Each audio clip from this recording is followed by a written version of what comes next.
விவசாயிகளுடைய வாழ்க்கையில மிகவும் ஒரு முக்கியமான அங்கம். அது இந்த பகுதி ஈஸ்வரபட்டிப்பாளையம், மங்களபுரம்லாம் ஒவ்வொரு விவசாயியும் பால் சொசைட்டிக்கு பால் கொண்டு கொடுத்துக்கிட்டே இருக்காரு. விவசாயிகளுடைய பொருளாதார வளர்ச்சியில இந்த பால் உற்பத்தியாளர்கள் கூட்டுறவு சங்கங்கிறது மிகப்பெரிய பங்கு. ஒரு பஸ் இன்றைய தினம் ஸ்கூல் ஃபீஸ் கட்டணும், காலேஜ் ஃபீஸ் கட்டணும், ஏன் ஒரு அவசர நிலைக்கு காட்டுக்கு உரம் எடுக்கணும், மருந்து வாங்கினா கூட பால் பணம் தான். இந்த பால் பணத்தை வச்சுதான் விவசாயத்துக்கு உரம் வாங்குறதுக்கோ மருந்து அடிக்க தலைகொல்லி வாங்குவோ, இப்படி நமக்கு மிகப்பெரிய ஒரு கடன் கேட்டா கூட ஒருத்தர்கிட்ட 2000-3000 கடன் வாங்குறது சங்கம்.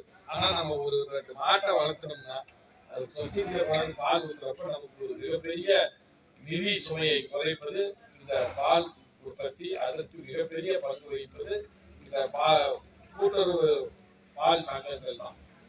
குறிப்பா இப்ப இங்க நமக்கு